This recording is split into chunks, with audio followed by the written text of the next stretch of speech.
Hey, wait, what do you normally say? Hey, Father Mike's Pitch, Ascension presents.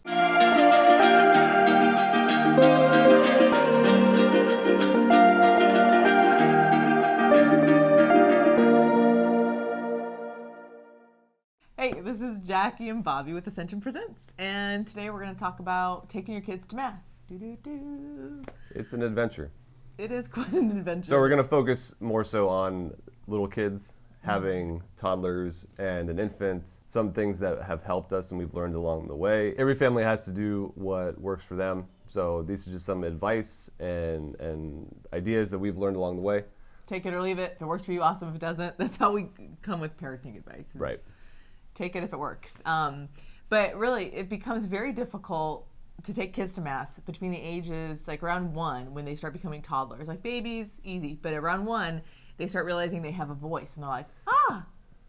And then they're not being bad. They're just being loud. And so that's from 1 till about...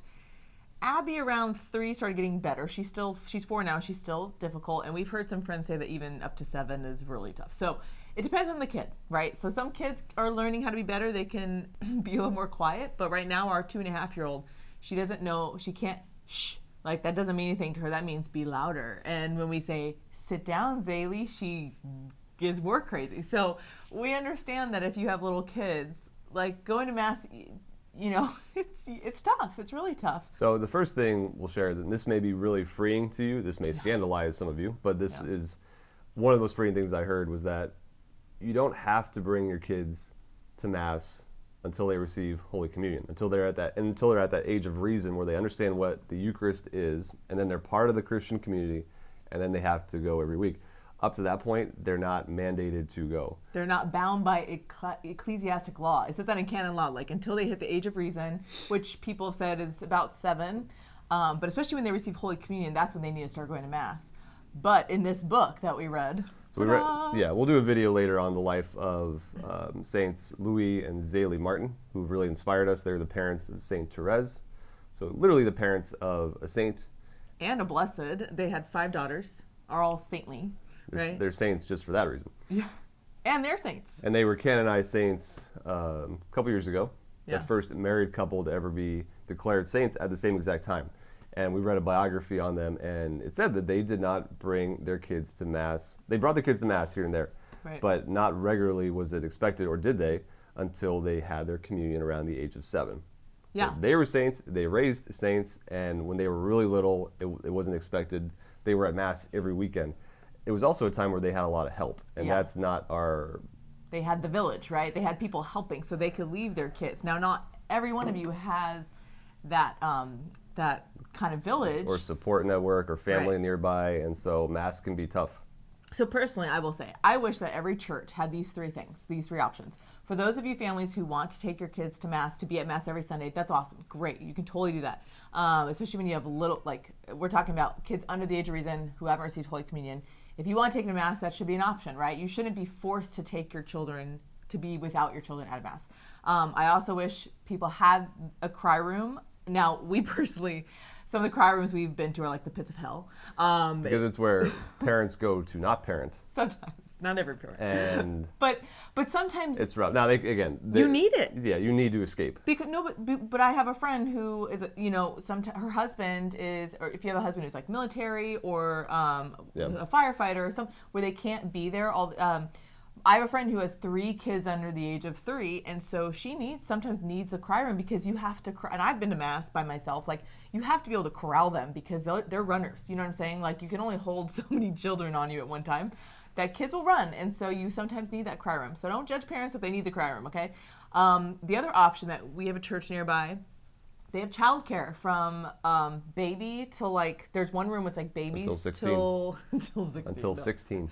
It's like babies till 2 years old, and then they have a 3 to 4 year old class, and then they have 5 to 6 year old. Now 7 and older have received Holy Communion, so they're expected to be at Mass. Man, it'd be awesome if every church had those options, because again, you never know a family's situation, and we're lucky enough that my parents live close by, that sometimes my mom will watch the kids while we go to Mass, and we'll take the baby, and man, that we can actually like focus at Mass. And obviously I'm taking my kids to daily Mass here and there to, still teach them about the Mass. And Half the month we're bringing our kids to Mass, and they're getting better. They're still being exposed to it and getting used to the prayers they sing, the Alleluia, not at the right times, but it's okay. They're participating. But between the ages of 1 and 3, you're not even in Mass because you're outside with the child who's screaming. Again, that's the sacrifice of the parent, is that there was like months where I didn't hear a homily because I'm outside with a crying toddler or baby or whatever. And okay,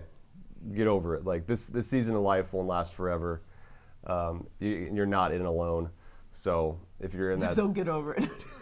Get over yourself. No, and again, you're making an effort. So what's helped us when we do bring the kids is we'll have like little Bible storybooks, little sticker books, like little flat books, little sticker books, some coloring. They can engage in, and then we'll point like, oh, that's Jesus over there, and if you've got actual stained glass that's telling stories. Be like, look, ninjas are gonna. No, just kidding. Like those are the saints. You used to dream about ninjas coming through stained glass. Yeah, I would daydream about ninjas coming in through stained glass, and I'd fight them off on the altar with the American flag. This is probably scandalizing people, but this is a young boy. 5-year-old. A young boy. This is last year. What were we getting? Yeah, this is a 25-year-old daydream. Oh my gosh. Anyways, you do what you can. If you have ideas of what you, because I had a mom say, what do you do during Mass? I'm like, well, we try everything. Like I try every kind of book. I try like reading.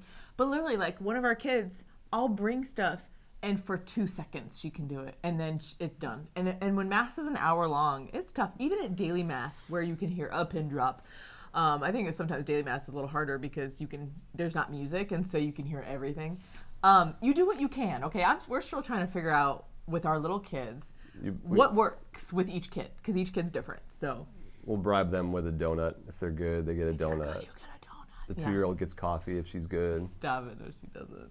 Last thing we'll say is that if you are in a church and you see a young family, a young parent struggling with their crazy do children, not give them the stank look, please. Like, don't turn around and say, why are your kids making noise? Why is your 2-year-old acting like a 2-year-old? First of all, they got to Mass, so celebrate that. Like, wow, they made an effort. Instead of just staying home, they recognize and want to be with Christ and want their family to be with Christ. They made an effort to go to Mass. So recognize that too. You better recognize. Don't give them a stank look. Like ask if they need help.